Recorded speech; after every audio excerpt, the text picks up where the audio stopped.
penguatan-penguatan 7 langkah penting yang ditempuh Bang Nisa untuk membuat rupiah kuat, membuat rupiah itu stabil ke depan.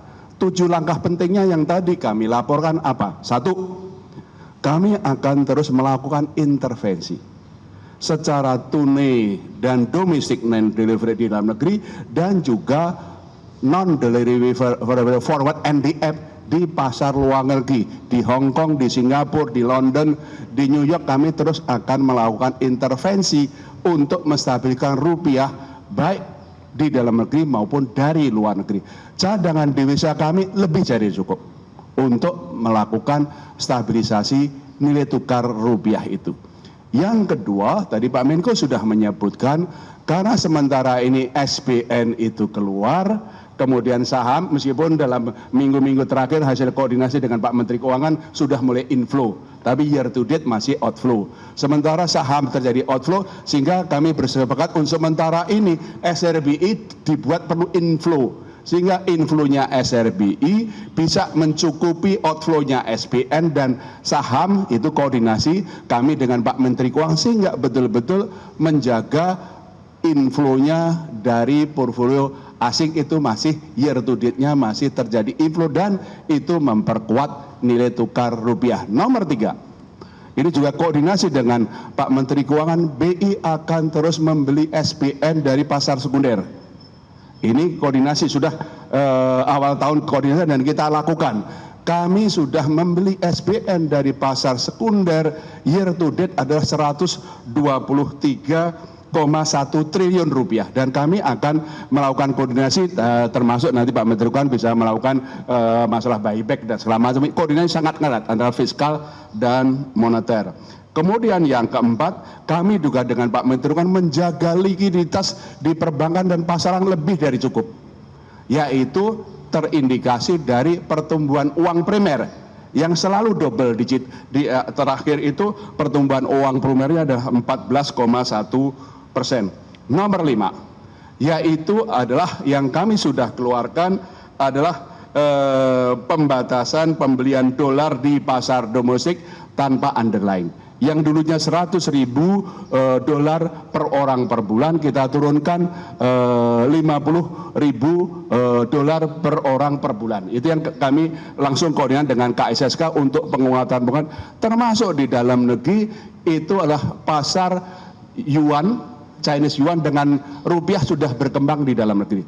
Karena lokal currency kita dengan Cina sama yuan, Cina sama rupiah itu sangat tinggi, dan sekarang sudah mulai terbentuk pasar domestik yuan sama rupiah termasuk ini local currency, sehingga itu mengurangi atau melakukan diversifikasi dari dolar, sehingga itu bisa memperkuat. Nomor 6 adalah penguatan untuk pasar intervensi kami di offshore non-delivery forward, supaya kita lebih mampu mengendalikan perkembangan nilai tukar di offshore, di luar negeri. Selain intervensi yang terus kami lakukan, kami juga membolehkan bank-bank domestik untuk ikut jualan offshore NDF di luar negeri, sehingga pasokannya lebih banyak, sehingga itu akan memperkuat stabilisasi dari nilai tukar rupiah. Nomor berapa? 6 ya. Nomor 7 adalah peningkatan pengawasan kepada bank-bank dan korporasi, yang terutama kami lihat bank-bank korporasi yang aktivitas pembelian dolarnya tinggi. Pernyataan Gubernur Bank Indonesia Peri Warjio itu, pemirsa, ini baru saja disampaikan sore ini, baru sekali. Saya ingin ke Lei Joshua. Lei Joshua, kalau Bank Indonesia kan tupoksinya satu ya, menjaga stabilitas nilai tukar rupiah sebetulnya. Dan dalam kondisi sekarang, masyarakat awam mengatakan ini Bank Indonesia tidak efektif nih untuk menjaga nilai tukar rupiah untuk tidak melemah lebih dalam. Tapi tadi sudah disampaikan Peri Warjio ada sekian langkah. Menurut Anda, apakah memang Bank Indonesia saja yang bisa menjaga supaya nilai tukar rupiah ini tidak lagi melemah lebih jauh? Atau memang ini juga harus sama-sama ya? Bagaimana? Yang pertama adalah Bank Indonesia melakukan intervensi ataupun langkah-langkah stabilisasi, ini bukan untuk mengarahkan ataupun mendorong rupiah menguat di bawah 17.000 per dolarnya, tapi lebih untuk membatasi agar gejolaknya tidak terlalu berlebihan. Ya, karena ibaratnya yang tadi kami sampaikan bahwa kondisinya adalah semua mata uang Asia ikut melemah. Jadi ibaratnya bagaimana ini sangat identik dengan menggarami air laut gitu ya, dengan melakukan intervensi. Yang kedua tadi adalah dengan di mana tadi permasalahan intinya adalah bukan di moneter. Ya, kalau kita baca secara lebih dalam lagi, bagaimana asesmen dari rating agencies dan juga investor asing melihat bahwa isunya bukan dari moneter. Jadi artinya tidak semuanya harus diselesaikan dengan moneter. Jadi ini harus kembali lagi di-solve ataupun bagaimana dicoba dikomunikasikan oleh pemerintah untuk isu-isu yang berkaitan dengan fiskal ini agar bisa di-clearkan. Ya, sehingga harapannya nanti ekspektasi ataupun risk premium yang saat ini dibebankan kepada Indonesia ini bisa dikurangin gitu ya, dengan tadi meyakinkan bahwa fiskal defisit tetap terjaga, lalu juga tidak ada dari dalam hal ini produktivitas belanja prioritasnya tetap ditingkatkan, dan juga dari sisi survival mode-nya pun juga kita bisa melihat bahwa bagaimana pemerintah juga mengatakan bahwa tidak akan menaikkan pajak ya, karena dalam kondisi saat ini akan lebih negatif ya buat lapangan usaha. Tapi intinya dalam hal ini kalau kita bicara di pasar, betul bahwa ekspektasi pasar saat ini sudah mulai mempertimbangkan ataupun sudah mulai melihat arah pengetatan kebijakan moneter ya, meskipun memang tentunya ini bukan salah satu opsinya gitu. Tapi kalau kita bisa melihat misalkan dalam lelang SRBI yang tadi Pak Gubernur juga mengatakan bahwa untuk bisa mengimbangi outflow dari pasar obligasi dan pasar saham, Bank Indonesia mendorong masuk inflows di pasar SRBI. Namun kita perlu ingat juga, jangan-jangan ini adalah shifting. Investor asing yang keluar dari pasar obligasi dan pasar saham, dia belum mengkonversikannya ke dolar gitu, tapi dia dari rupiah dia beli ke SRBI juga. Jadi rupiah ke rupiah, dampaknya tapi tidak akan signifikan ya? Makanya sekalipun sudah terjadi inflows di pasar SRBI-nya, tapi dampaknya kepada rupiah sampai dengan saat ini pun juga belum begitu signifikan. Dan satu lagi mungkin sebagai tambahan, di kuartal kedua ini khususnya di bulan Mei, ini sudah banyak sekali emiten-emiten yang berencana untuk melakukan dividend payment. Sehingga secara struktural, secara seasonalnya, memang akan ada peningkatan permintaan falas tadi kata Pak. Dividend payment yang dalam denominasi dolar? Dolar, tentu makanya tadi permintaan falas ini akan meningkat tadi ya. Jadi makanya berbagai langkah-langkah tadi ini diupayakan untuk bisa mengerem tadi untuk permintaan yang berlebihan dari sisi permintaan falas domestik. Tapi kembali lagi ini bukan isu utamanya, karena isu utamanya yang dilihat oleh investor asing penyebab mengapa MSCI melakukan mengeluarkan warning dan juga rating agency mengeluarkan outlook rating downgrade, itu semuanya karena ada faktor dari sisi fiskal ataupun pemerintah yang harus diperbaiki. Pak Peter, kalau kita bicara fiskal, kita bicara anggaran, kita melihat pemerintah sudah berusaha untuk menghemat ya, melakukan efisiensi realokasi. Kalau bicara misalnya makan bergizi gratis, kan kita sudah mendengar bahwa yang tadinya 6 hari, kemudian menjadi 5 hari, dan terakhir Wakil Menteri Keuangan Juda Agung mengatakan jadi 4 hari. Ini kan sebetulnya pemerintah melihat ada juga yang sudah dilakukan untuk menghemat anggaran. Apakah menurut Anda memang masih belum cukup hemat atau seperti apa, Pak? Ya, mungkin tidak hanya dilihat satu program ya. Seharusnya yang saya kira ya yang dilihat oleh pihak seperti lembaga rating, investor global ya, investor global itu adalah fiskal secara keseluruhan. Kan mereka melihatnya itu kan penyebab defisit itu kan ada dua. Pertama dari sisi penerimaannya, yang kedua dari sisi belanjanya. Ya oke, belanja pun juga akan dilihat dari seluruh belanja kan, seluruh anggaran. Bukan hanya satu pos anggaran pengeluaran saja. Anggaran walaupun memang bobot dari MBG itu besar. Paling besar kan? Paling besar. Porsinya. Ya, sehingga dan yang paling besar juga potensi untuk dilakukan penghematan. Nah inilah yang ditunggu sebenarnya. Dari sisi belanja itu dilihat dari secara keseluruhan, termasuk juga dari sisi satu mata anggaran, yaitu mata anggaran MBG. Nah di sisi lain juga kita bicara tentang penerimaan.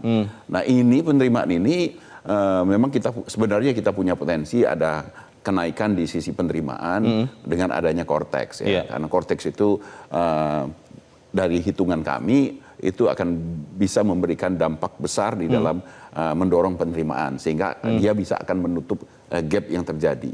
Persoalannya tadi apa yang disampaikan oleh Mas Joshua, tapi baru sampai bulan Februari defisit kita itu sudah jauh lebih lebar, ya udah 1% ya.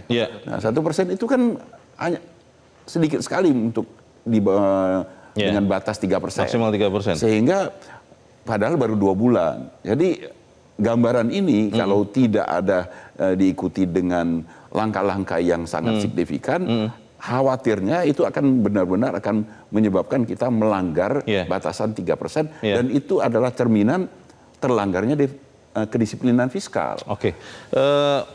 Sebelum ke situ saya ingin ke Le Joshua soal angka ekonomi triwulan pertama yang tumbuh 5,61%. Itu kan ada satu faktor utama lebaran ya.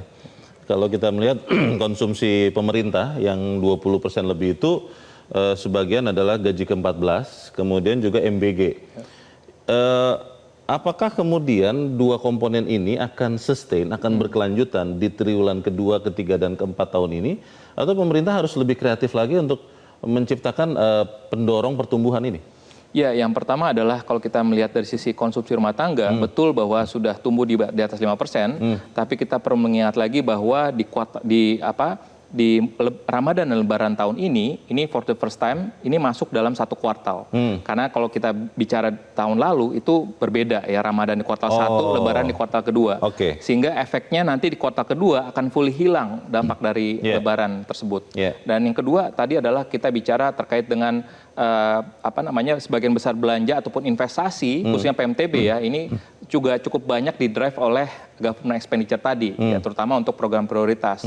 Pertanyaan tadi betul, apakah ini akan sustain? Dengan tadi mempertimbangkan bahwa Kementerian Keuangan Menkyu sudah mengatakan kita dalam survival mode gitu ya, dan tadi disampaikan bahwa misalkan MBG sudah mulai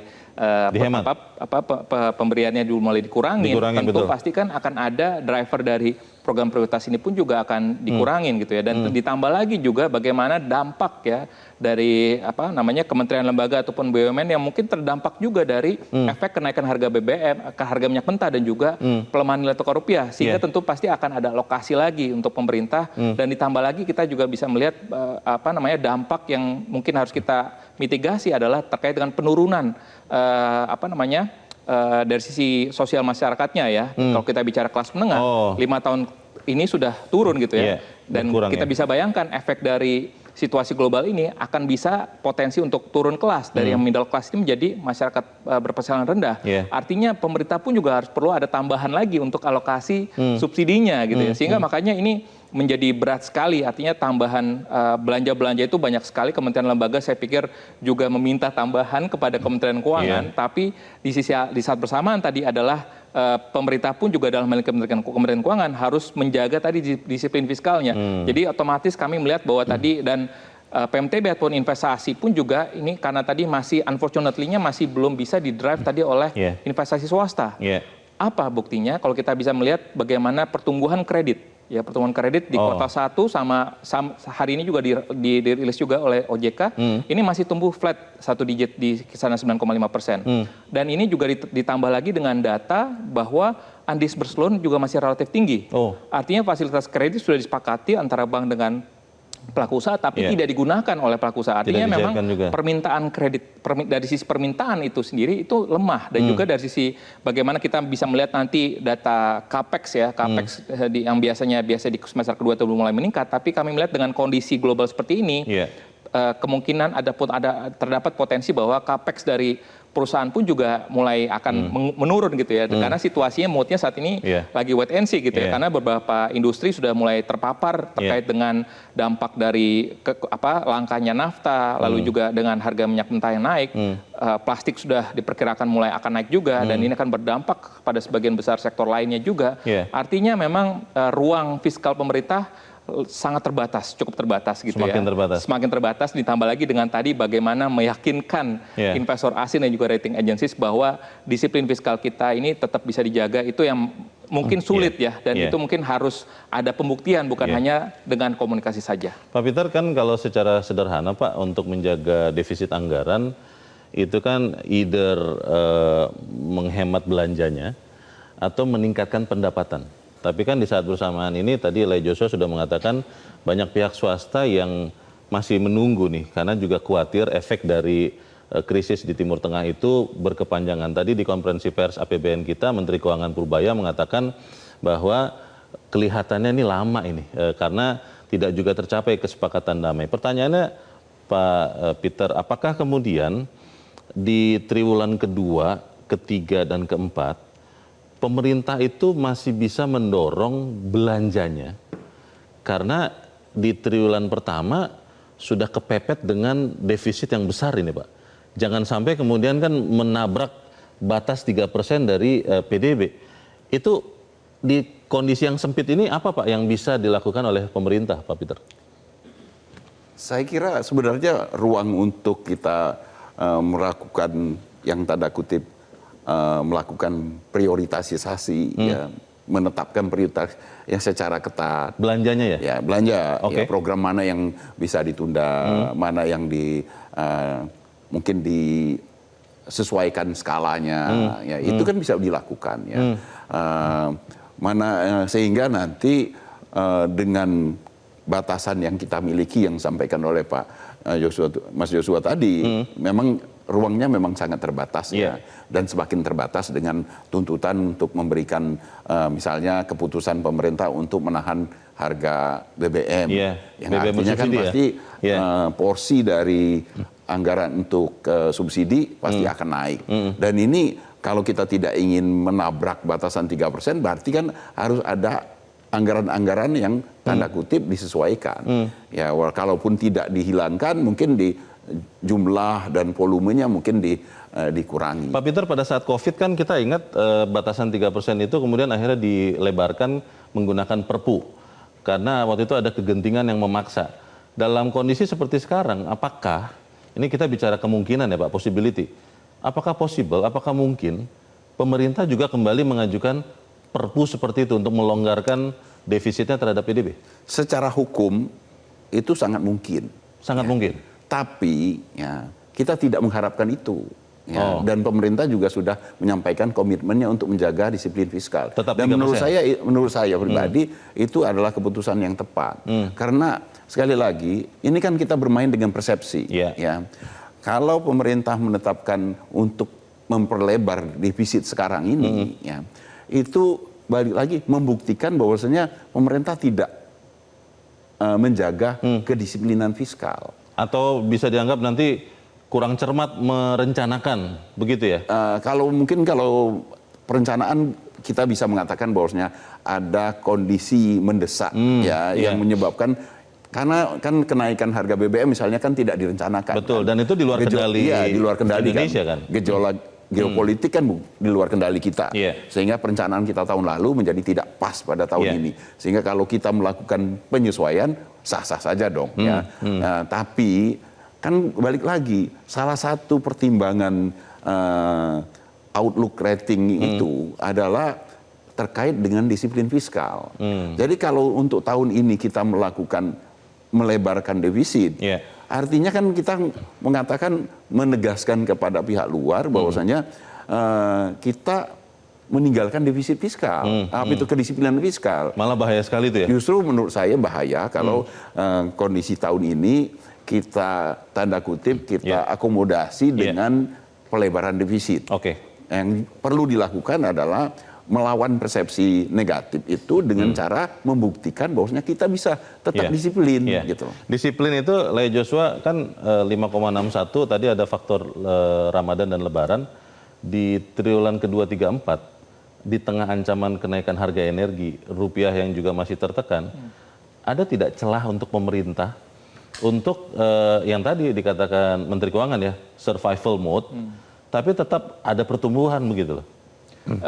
Kembali lagi ya, kalau tadi kita lihat bagaimana meyakinkan investor, setidaknya investor domestik ya, karena kalau kita lihat investor global ataupun investor asing, mode-nya mungkin kurang lebih hampir sama gitu ya, dan tentunya dengan beberapa perkembangan yang terjadi kurang lebih dari satu tahun pemerintahan saat ini, ya, dan ditambah lagi dengan tadi kondisi dari sisi globalnya masih belum memungkinkan. Sepertinya kondisi, karena kan andalan kita kan konsumsi rumah tangga dan juga investasi. Ya, sementara itu kalau kita lihat di kuartal 1 tahun ini, net export sudah tidak berkontribusi besar dalam pertumbuhan kita. Artinya ya kita memang perlu mengandalkan bagaimana mesin-mesin dalam negeri gitu ya. Yeah. Nah, dalam artian kalau tadi kita melihat bagaimana dari sisi meyakinkan investasi domestik ini bisa meningkat dan kalau kita lihat di saat bersamaan mungkin sebagian besar investor ataupun para pelaku usaha ini bukan hanya wait and see tapi juga menunggu bagaimana misalkan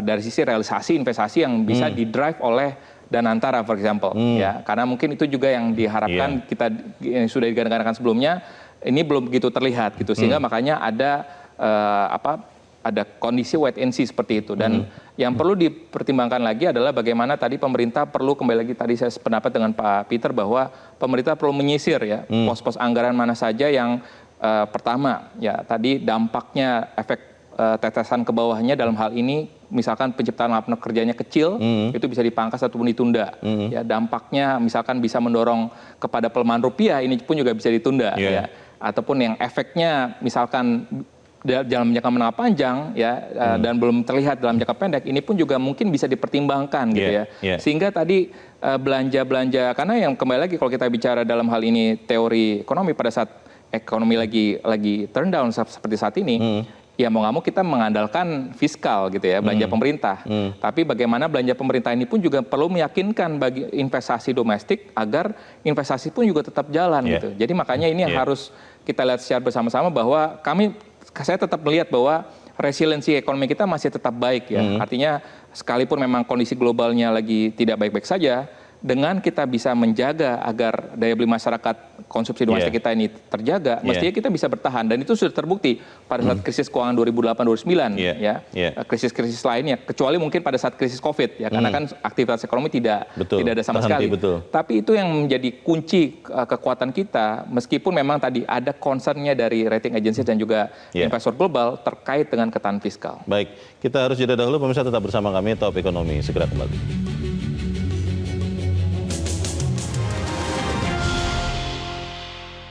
Jelajahi cara baru mendapatkan informasi. Download Metro TV Extend sekarang.